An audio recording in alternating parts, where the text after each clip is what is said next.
Assalamualaikum warahmatullahi wabarakatuh. Bertemu dengan Bu Kurnia Salisatin. Di SMK Wahid Hasim, Bu Kurnia mengajar mata pelajaran sejarah Indonesia. Pembelajaran sejarah di SMK ini sangat berbeda dengan ketika kita belajar sejarah Indonesia di SMA, karena kalau di SMA mata pelajaran ini ditempuh selama 3 tahun, yaitu kelas 10, 11, dan 12. Hal ini harus kalian selesaikan dalam waktu 1 tahun di kelas 10 saja, dengan berbagai kendala. Salah satunya adalah saat ini kita dipaksa untuk melakukan pembelajaran secara daring. Materi yang akan kita bahas selama kelas 10 ini terbagi menjadi 14 KD yang secara singkat akan dibahas melalui beberapa pembahasan. Yang pertama, sebelum kita mempelajari sejarah lebih lanjut, tentunya kita harus mengenal apa itu sejarah. Nah, ini akan dibahas pada pembahasan bab 1. Pada bab 1 itu kita akan membahas mengenai pengertian sejarah, ruang lingkupnya, juga bagaimana proses peristiwa sejarah ini hingga menjadi sebuah karya sejarah.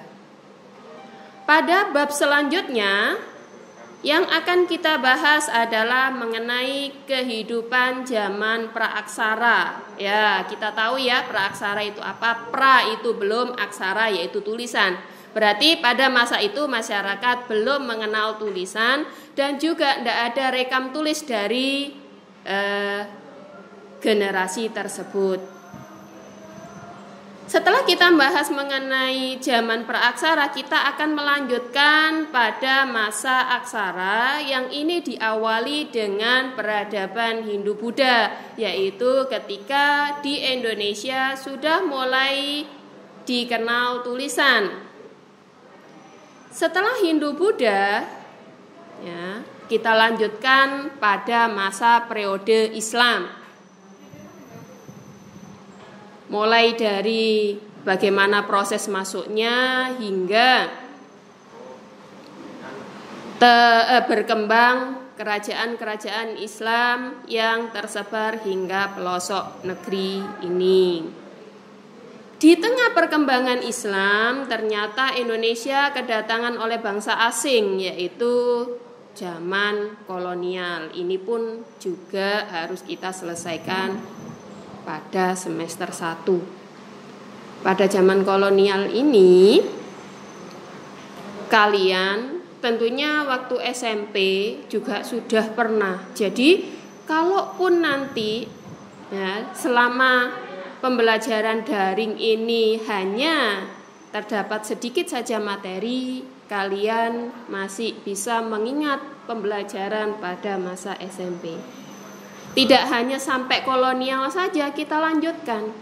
Kolonial ini terjadi beberapa tahapan, mulai dari masa penjelajahan hingga bangsa-bangsa Eropa itu menguasai Indonesia.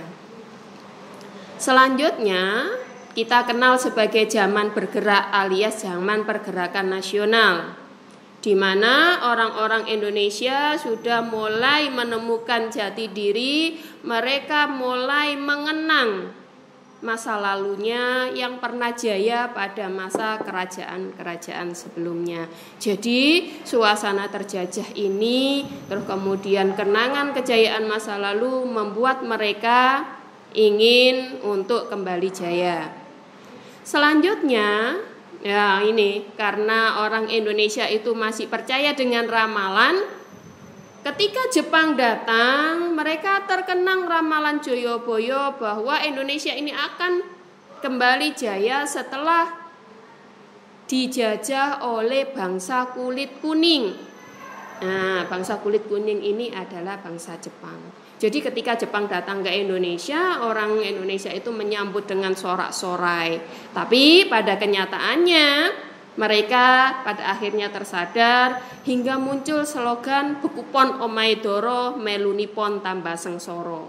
Nah, ternyata dari ulasan ini bisa kita, meskipun kita tidak hadir pada masa itu, bisa kita bandingkan.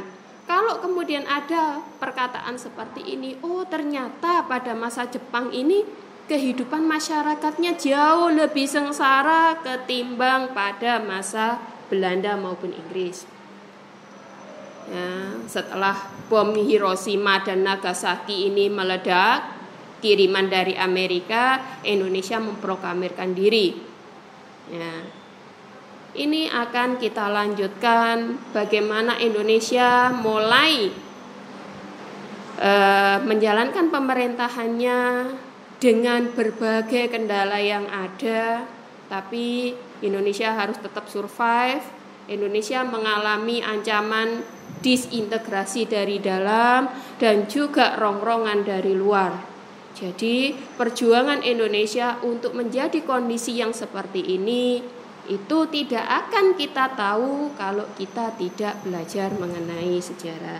Jadi kalau kalian masih punya anggapan masa lalu itu biarlah masa lalu, dapat Ibu pastikan 100% bahwa masa lalu kalian adalah masa lalu yang ngenes bin menyedihkan. Sehingga kalian untuk mengingat saja tidak mau. Coba kalau masa lalu kalian bahagia, maka kalian akan mengenangnya. Ya, jadi Ibu sangat berharap kalian bukanlah generasi amnesia. Ya, ini istilah yang Ibu pakai ketika anak-anak itu lupa dengan pembelajaran yang sudah disampaikan. Nah, sejarah ini kan masa lalu. Orang kalau hilang ingatan, itu kan ingatan bukan ingatan masa depan, otomatis masa lalu. Belajar sejarah sangat penting anak-anak.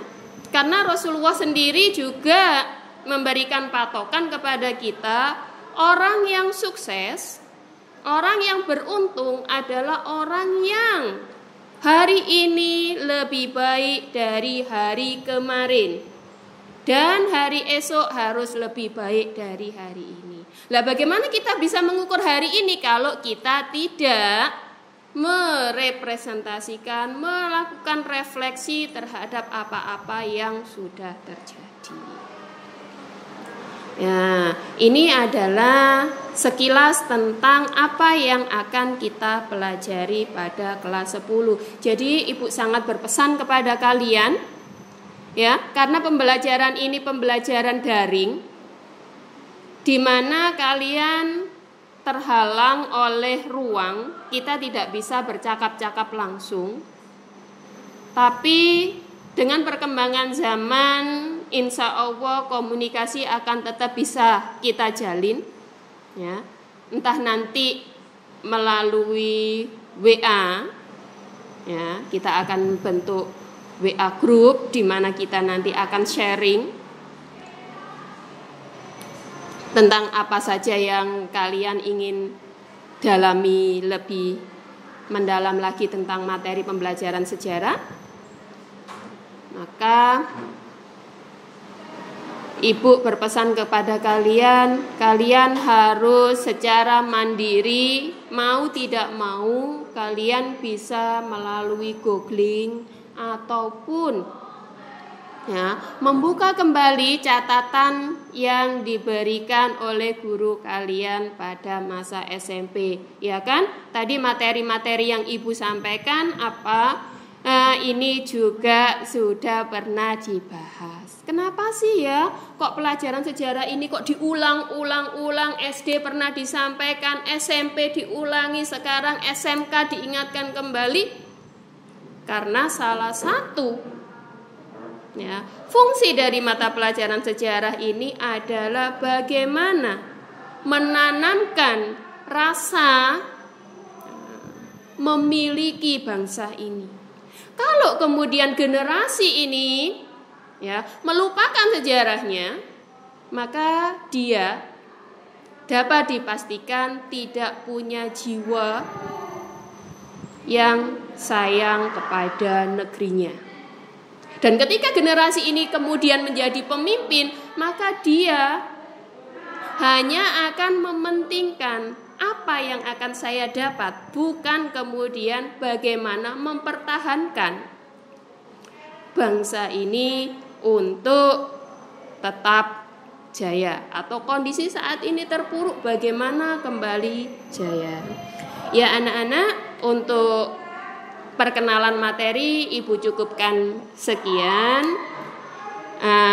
Kita ucapkan hamdalah sebagai rasa syukur. Semoga Allah melimpahkan dan memberkahi ilmu yang kita miliki. Semoga ilmu yang kalian dapatkan menjadi ilmu yang manfaat fid dunya wal akhirat. Ibu akhiri, assalamualaikum warahmatullahi wabarakatuh.